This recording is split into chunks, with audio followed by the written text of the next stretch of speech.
잠깐 계세요.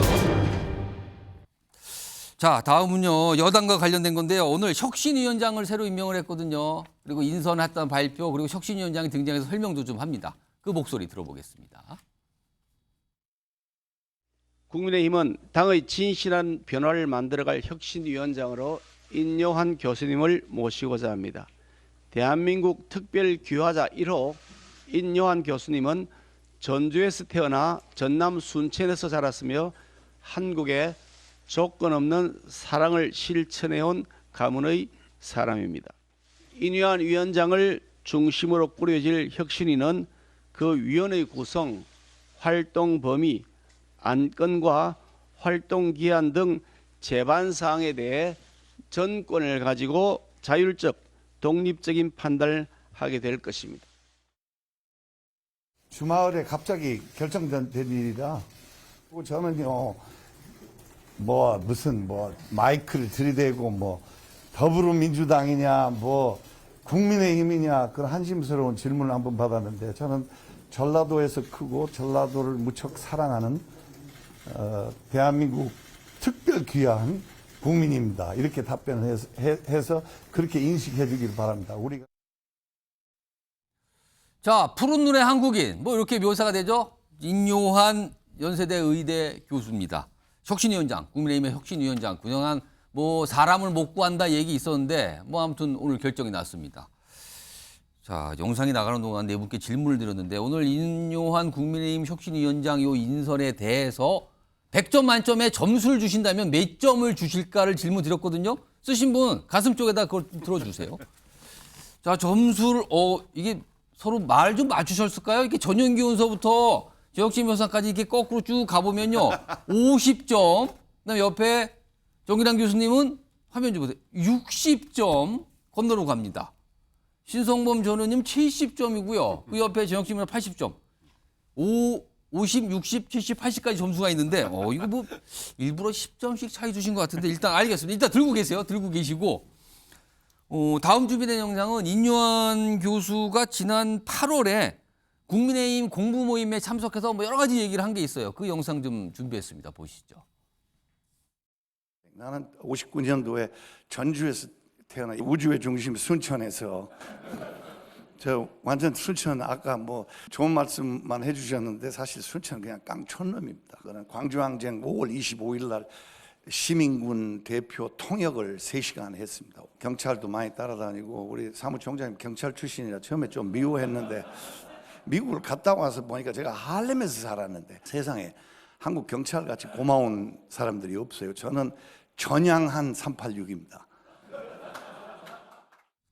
자, 보니까 전라도 얘기하고 내가 어디 당 이런 쓸데없는 얘기한다 약간 이런 분위기란 말이에요. 그리고 과거에 김대중 전 대통령, DJ 전 대통령을 가장 존경한다 이런 얘기까지도 인터뷰에서 자주 내비치고 그랬어요. 근데 오늘 전용기 의원이 가장 짠 50점 줬는데 그런데요. 그 점수 설명과 함께 오늘 민주당이 공식 논평이 없어요. 이에 대해서 아직까지도 안 나왔거든요. 보통 상대 정당이 어떤 인선을 하면은 그거를 비판하거나 아니면 좋다고 하거나 인선이 평가가 나오는데 민주당이 공식적으로 아무 논평이 없는데 왜 그렇습니까? 뭐라고 말하기가 어려운 상황입니까 지금? 아마 저랑 비슷한 생각을 가질 수도 있을 것 같은데요. 저는 예. 뭐 아니면 도다 이렇게 생각을 뭐 했었습니다. 아니면 도요? 그러니까 지금 국민의힘 상황에서는 어떠한 혁신위원장이 와도 혁신을 하기 힘든 상황에 직면해 있다고 보거든요. 왜냐하면 지금 윤석열 대통령한테 쓴소리를 할 겁니까? 김기현 체제에 대한 쓴소리를 할 겁니까?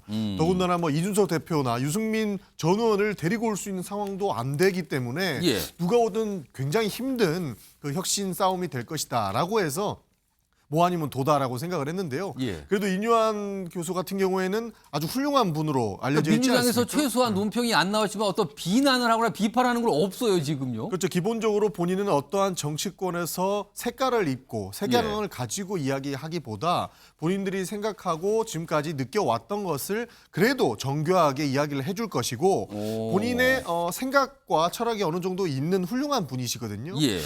그런 분이시기 때문에 굳이 저희가 어떠한 논평을 내 가지고 이분을 평가하기보다는 아마 지금 언론에서 많은 그 인사 검증 과정들이 아무래도 있을 그러겠죠. 겁니다. 예, 그 과정들을 보고 이야기하는 것이 좀 적절하다 싶어서 이야기를 하지 않고 뭐 아니면 도다 해서 한 50점 정도로 평가하지 않을까 저는 그렇게 보고 있습니다. 괜히 평판도 괜찮으시고 그런데 괜히 민주당에서 무슨 비판 냈다가 좀 그럴 것 같고 지켜보겠다. 약간 이런 분위기인 것 같아요. 그래서 논평이 없어요.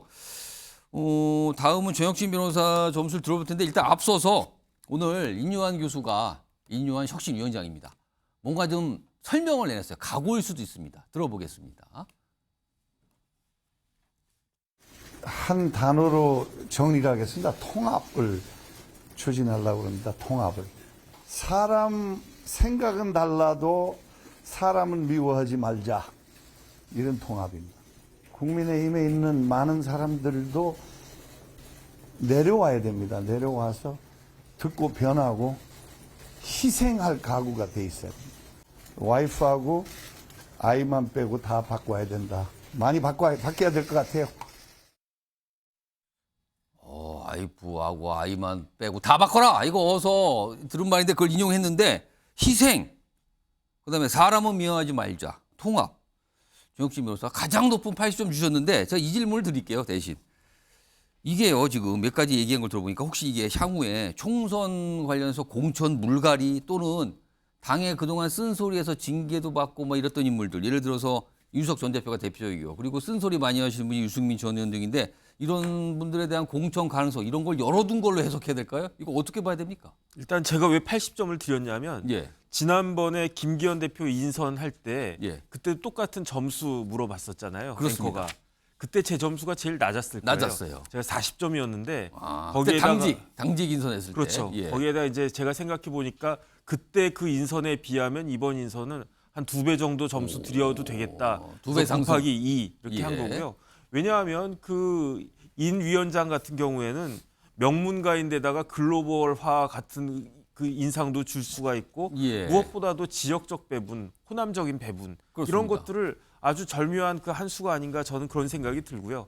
그 다음에 이제 인요한 위원장이 다른 분도 아니고 의사잖아요. 예. 의사는 사람을 치유하는 거잖아요. 예. 그런데 이제 사람을 치유하는 의사에서 여당에 지금 그 내포되어 있는 여러 가지 문제들을 치료하는 위원장, 혁신위원장이 되는 것이 필요할 거다라는 생각이 들고 예. 지금 앵커가 그 질문한 그런 여러 공천 가지 관련 질문 제가 드렸거든요. 이거 문제 어떻게 있지 될 것 않습니까? 같습니까? 저는 그거는 모르겠고 어쨌든 결론적으로는 모르겠고. 네.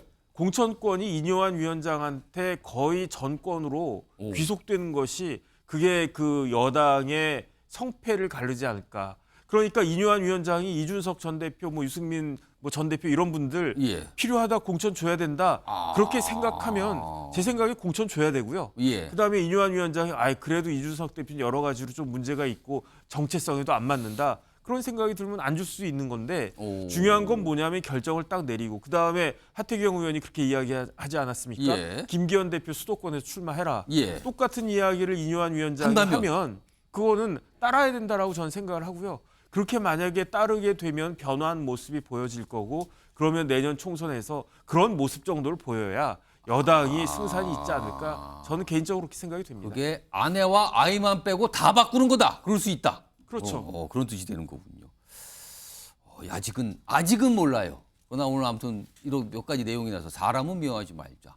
그리고 희생이 중요하다. 뭐 이런 얘기를 꺼내놨는데 그리고요 오늘 이 인선에 대해서 당내 평가가 좀 하나 있었거든요. 들어보겠습니다. 인요한 교수 같은 경우는 일단은 국민들의 관심을 끌만한 카드죠. 흥미로운 카드인 것은 맞다. 흥미롭고 혁신적인 느낌은 나지만 실제 우리가 불편한 거는 아무것도 하지 않았으면 좋겠어.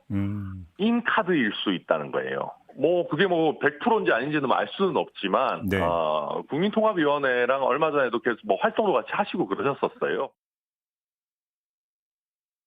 그거는 제가 확인은 못하지만 추측 아닌가 싶고요. 전혀 그렇게 오해하실 일은 없습니다. 그러니까 어딘가 인재풀에 대한 것들을 좀 제공받을 수도 있는 그런 상황인데 지금과 같은 오해가 있을 수 있어서 전혀 그런 것도 하지 않을 정도로 당 내부에서 움직였습니다. 그리고 자, 이번에 60점을 주신 정기당 교수님 이 질문을 좀 추가 드릴게요. 인요한 교수가 아까 말한 대로 다 바꾼다. 이제 다 바꾸는 어떤 아주 파격적인 혁신안을 들고 나왔는데 관건은 당 지도부가 과연 얼마나 수용할 것인가. 좀 더 나가서 혹시 용산 대통령실과는 어떤 동의가 있을 것인가. 뭐 이런 게 좀 관심사잖아요. 이거 어떻게 봐야 됩니까? 제가 볼 때는 그럴 일은 없을 겁니다. 그럴 리가 없다라는 거는 뭡니까? 그럴 일이 된다는 없다는 얘기는 겁니까? 안 된다는 얘기죠. 안 되는 쪽으로. 좀 전에 얘기를 끌고 들어와서 죄송합니다만 정혁진 변호사는 상당한 기대감을 보이신 거거든요. 그게 80점으로 반영됐다고 보여집니다. 예. 저는 이제 60점입니다. 저는 이게 F학점을 면했다. 50점 때문에 F학점입니다. 대학가 예. 평가를 할 때요. 근데 결국 D학점 정도 되는 건데 나름 대중성과 상징성을 갖춘 인물을 인선했다는 점에서 어느 정도 파격적인 저는 인선으로 평가는 하고 싶습니다. 예. 과거에 거론됐던 정운찬, 여러 가지 또 외부 인사라든지 당내 하태경, 윤희숙 등등의 위원 면면에 비하면 예. 신선한 면이 있고 예. 또 나름대로 기대를 갖게 한다는 측면은 있다. 자, 그러나 과연 지금까지 어떤 정치 경력도 없는 상황 속에서 소위 이번 보선 패배의 원인, 또 당내 문제, 또 당과 대통령실의 수직적 관계 청산, 또 윤석열 정부의 국정운영 기조의 전환, 과연 이런 복잡다단한 정치적인 문제를 혁신위원장 이름으로 풀어낼 수 있을 것인가? 저는 회의적입니다. 실제 당내 반응조차도 혁신위를 꾸린들 뭐하냐. 지금 비대위가 아닙니다. 김기현 지도부 체제하에 혁신위원회입니다. 예. 자, 이 체제에서 할 수 있는 일이라는 게 대단히 제한적일 수밖에 없다. 그 속에서 과연 앞서도 앵커께서 여쭙습니다만 다음 총선은 대통령실은 손 떼라. 당 중심으로 치려야 한다. 예. 얘기할 수 있을 것 같습니까? 그날부로 아마 혁신위원장을 그만둬야 할 걸로 보여집니다. 자, 이번 70점, 10점 높은 70점을 주신 신성범 의원님, 점수는 높은 점수를 주신 걸 알겠는데 똑같은 질문이에요. 과연 혁신할 만하게 내놓으면 이걸 수용할 건지가 중요한 건데 이거 어떻게 봐야 됩니까? 저는 유심히 봤던 것 중에 인요한 씨가 인터뷰한 것 가운데 내가 스코틀랜드계 핏줄 이어받아 반골 기질이 있다는 부분을 좀 유심히 봤어요. 그러니까 우리 영국을 알다시피 브레이브하트라는 영화도 있었잖아요. 그러니까 스코틀랜드 사람들이 잉글랜드에 굉장히 투쟁해서 독립까지 쟁취했던 경험이 있는데 본인의 의사가 좀 기묘하다고 봐요. 중요하다고 보는데 그럴만한 사람이라고 보는 몇 가지 근거가 우리 당과는 정말 결이 달라도 한참 다른 사람이 이질적인 사람이 온 거예요. 김대중 대통령을 존경한다. 예. 우리 국민의힘에서 호남 출신 대통령을 만들어내야 되겠다. 나는 순천 출신 깡촌 예, 사람이다. 뭐 그런 얘기까지. 이런 일련의 이야기를 하는 걸 봐서는 그리고 또 무엇보다 오늘 첫 마디가 중요해요. 많은 사람이 내려와야 된다. 국힘안에서 또 희생해야 된다. 희생 없이는 변화 없다. 또 와이프하고 자식 빼고는 다 바꾸자. 이게 뭐냐? 엄청난 물갈이를 할 거예요. 제가 보기에는 할 의지도 있는 사람이고 그리고 예. 이것을 거기에 대해서 만약에 대표나 대통령실에서 다른 이야기하면 팍 튀거나 예를 들어 흔히 하는 말로 괜히 반발하거나 예. 사달을 낼 뿐으로 저는 보여져요. 그 정도 기질을 갖고 있는 사람으로 보입니다. 알겠습니다. 그래서 저는 감히 70점. 정치권에서 정치권 히딩크. 한국 축구의 왜 체질을 바꾸는 예. 게 히딩크라면 예. 정치의 기질 어떻게 체질을 바꿀 수 있는 분도 가능성이 있다고 저는 보여져요. 알겠습니다. 그러니까 딱 저를 중심으로 기대를 많이 갖고 계신 분과 어려울 걸로 보이는데요. 라는 두 분으로 딱 나눠졌습니다. 알겠습니다.